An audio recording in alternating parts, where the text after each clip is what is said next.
Hello everyone, 1993ல MRF கம்பெனியோட ஷேரோட price 11 ரூபா. இப்போ அந்த ஷேரோட விலை 65,000 ரூபாய். அப்படின்னா எம்ஆர்எஃப் கம்பெனியோட 1 லட்சம் ஷேர்ஸை நம்ம அப்ப வாங்கியிருந்தா இப்போ அதோட மதிப்பு 72 கோடி. வாய்ப்புகள் அடிக்கடி அமையாது, அது அமையும் போது கரெக்டா யூஸ் பண்ணிக்கணும். இன்டெலிஜென்ட்டா இன்வெஸ்ட் பண்றதை பத்தி நான் முன்னாடி சொல்லியிருந்தப்போ நிறைய பேர் ஷேர் மார்க்கெட்டிங் எப்படி ஆரம்பிக்கிறது, ஸ்டெப் பை ஸ்டெப்பா என்ன ப்ராசஸ் பண்ணணும்ன்றது கேட்டிருந்தீங்க. அதனால ஷேர் மார்க்கெட்டிங் ஆரம்பிக்கிறதுல இருந்து இன்வெஸ்ட் பண்றது வரைக்கும் நான் சொல்லியிருக்கேன். அதுக்கு முன்னாடி நான் ஒரு விஷயம் சொல்றேன். நான் ஷேர் மார்க்கெட்டிங்ல என்டர் ஆகும் போது நிறைய பொய்யான தகவலை பார்த்தேன். யூடியூப்லயும் சரி, வெப்சைட்லயும் சரி. அது எல்லாமே நம்புற மாதிரியே பண்ணியிருந்தாங்க. அதுல இருந்து நான் என்ன கத்துக்கிட்டேன்னா, எந்த ஒரு விஷயம் கத்துக்கிறதா இருந்தாலும் எக்ஸ்பர்ட்ஸ் கிட்ட இருந்து கத்துக்கணும். சரி வாங்க ஸ்டெப் பை ஸ்டெப்பா என்ன பண்ணணும்ன்றதை நான் சொல்றேன். ஃபர்ஸ்ட், ஷேர் மார்க்கெட்டிங்னா என்ன? ஒரு கம்பெனி வளர நம்ம பணம் கொடுத்து உதவி பண்றோம். இப்போ அந்த கம்பெனி லாபம் பாக்குறப்ப அந்த லாபத்துல நமக்கு ஒரு பங்கு கொடுப்பாங்க. இவ்வளவுதான் ஷேர் மார்க்கெட்டிங். ஷேர்ஸ்னா என்ன? ஒரு கம்பெனி வச்சிருக்க பெரிய அமௌண்டோட ஒரு பார்ட் நம்ம ஷேர்னு சொல்றோம். ஒவ்வொரு கம்பெனிக்கும் ஒவ்வொரு ஷேரோட விலை இருக்கும். ஷேர் மார்க்கெட்டிங்ல எப்படி நம்ம பணம் சம்பாதிக்கிறதுனா, ஒரு ஷேரோட விலை கம்மியா இருக்கும் போது அதை வாங்கணும், அதிகமா இருக்கும் போது அதை விற்கணும். இவ்வளவுதான். சரி, ஷேர் மார்க்கெட் எப்படி ஒர்க் ஆகுதுன்னு நமக்கு தெரிஞ்சிச்சு.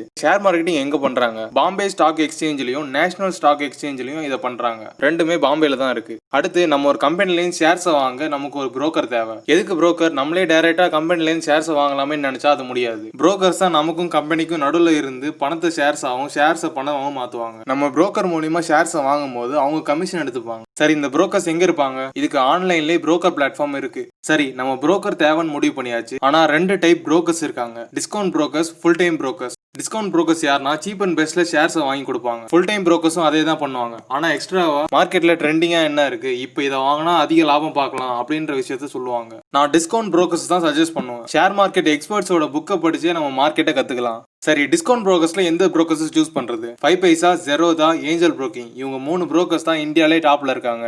5Paisa, Zerodha மட்டும்தான் டிஸ்கவுண்ட் புரோக்கர்ஸ். இப்போ 5Paisaவும் Zerodhaவையும் கம்பேர் பண்ணி எது பெஸ்ட்னு பார்ப்போம். அதுக்கு முன்னாடி டிமேட் அக்கௌண்ட்னா என்ன, ட்ரேடிங் அக்கௌண்ட்னா என்னன்னு தெரிஞ்சுக்கோங்க. இது 2 அக்கௌண்ட்டுமே புரோக்கர்ல இருந்தா தான் நம்ம ஷேர் மார்க்கெட்டிங் பண்ண முடியும். நம்ம வாங்குற ஷேர்ஸை ஸ்டோர் பண்ணி யூஸ் பண்றதுக்கு தான் டிமேட் அக்கௌண்ட். நம்ம ஷேர்ஸை வாங்குறதுக்கும் விற்கிறதுக்கு மட்டும்தான் ட்ரேடிங் அக்கௌண்ட். 5Paisaல ஃப்ரீயாவே டிமேட் அக்கௌண்ட்டும் ட்ரேடிங் அக்கௌண்ட்டும் ஓப்பன் பண்ணி கொடுத்துருவாங்க. ஆனா Zerodhaல டிமேட் அக்கௌண்ட் ஓப்பன் பண்ணவே 300 ரூபாயிலிருந்து 500 ரூபாய் சார்ஜ் பண்ணுவாங்க. நெக்ஸ்ட், நம்ம ஆர்டர் சார்ஜஸ் பார்க்கணும். ஒரு ஷேரை வாங்குறப்பையும் விற்கிறப்பையும் ஒரு அமௌண்ட் பிடிப்பாங்க, அதான் ஆர்டர் சார்ஜஸ். 5Paisa, Zerodha இது ரெண்டுத்துக்குமே 20 ரூபா தான் பிடிப்பாங்க. லாஸ்டா நம்ம பார்க்க போறது மெயின்டெனன்ஸ் சார்ஜ். 5Paisaல 53 ரூபா ஒரு மாசத்துக்கு பிடிப்பாங்க. இதுவே ஒரு மாசம் நம்ம ஷேர்ஸை வாங்கவோ விற்கவோ இல்லைன்னா இந்த மந்த்லி சார்ஜஸ் 5Paisaல பண்ண மாட்டாங்க.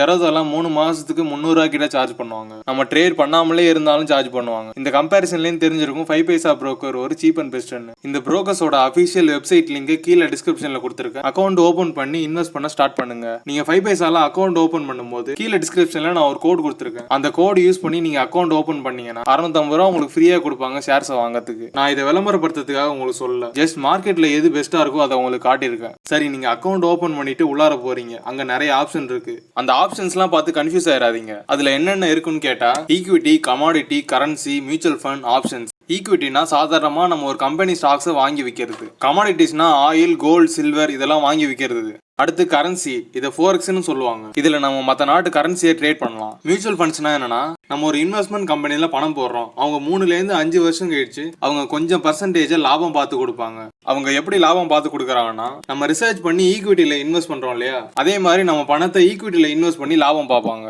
நான் டெய்லி ஷேர் மார்க்கெட் பார்த்து இன்வெஸ்ட் பண்ண தேவையில்ல, ஆனா எனக்கு ஷேர் மார்க்கெட்ல இருந்து ப்ராஃபிட் வரணும்னு நினைக்கிறவங்க இதுல இன்வெஸ்ட் பண்ணுவாங்க. என்ன கேட்டா மியூச்சுவல் ஃபண்ட்ஸ்ல இன்வெஸ்ட் பண்றதே வேஸ்ட். நம்ம இன்ஃபிளேஷன்லாம் பார்த்தா இதுல லாபமே கிடைக்காது. Next, binary options. இது கிட்டத்தட்ட ஷேர் மார்க்கெட்ல சூதாடுற மாதிரி தான். மார்க்கெட் அப்ல போகும், மார்க்கெட் டவுன்ல போகும்னு நினைச்சு நம்ம காசை பெட் பண்றதுதான் இது. வந்தா நம்ம பணம் 2 மடங்கா வரும், இல்லைன்னா லாஸ் ஆயிரும். இந்த ஆப்ஷன்ஸ்ல இருந்து நம்ம உண்மையாலே பணம் சம்பாதிக்க முடியுமான்னு தெரிஞ்சதுக்காக நான் ரிசர்ச் பண்ணிட்டு இருக்கேன். இதை பத்தி நான் நெக்ஸ்ட் வீடியோல சொல்றேன். சரி, நம்ம கடைசியா தெரிஞ்சுக்க வேண்டியது என்னன்னா, சென்செக்ஸ்னா என்ன, நிப்டினா என்ன. இது ரெண்டுமே ஸ்டாக் எக்ஸ்சேஞ்சோட இண்டிகேட்டர்ஸ். இண்டிகேட்டர்ஸ்னா இந்த அம்புக்குறி காட்டுது இல்லையா, அதான். நிப்டி நேஷனல் ஸ்டாக் எக்ஸ்சேஞ்சோட இண்டிகேட்டர். இந்த நிப்டி அப் அண்ட் டவுன்ல போறதை தீர்மானிக்கிறது நேஷனல் ஸ்டாக் எக்ஸ்சேஞ்சோட 50 கம்பெனி தான். சென்செக்ஸ் பாம்பே ஸ்டாக் எக்ஸ்சேஞ்சோட indicator. Sensex up and down தீர்மானிக்கிறது பாம்பே ஸ்டாக் எக்ஸ்சேஞ்சோட 30 கம்பெனி தான். நான் ஸ்டார்டிங்ல எம்ஆர்எஃப் ஷேர் பத்தி சொல்லியிருந்தேன் இல்லையா. ரவீந்திரோத்தரோட தாத்தா 1990லேயே எம்ஆர்எஃப் 20,000 ஷேர்ஸ் வாங்கி வச்சிருந்தாரு. இந்த நியூஸ் 2018ல வெளியே வந்தது. அப்போ அந்த ஷேர்ஸோட விலை 130 கோடி. இதுல ரவீந்திரவர் அதுக்கு முன்னாடி தினக்கூலியா தான் வேலை பார்த்துட்டு இருந்தாரு.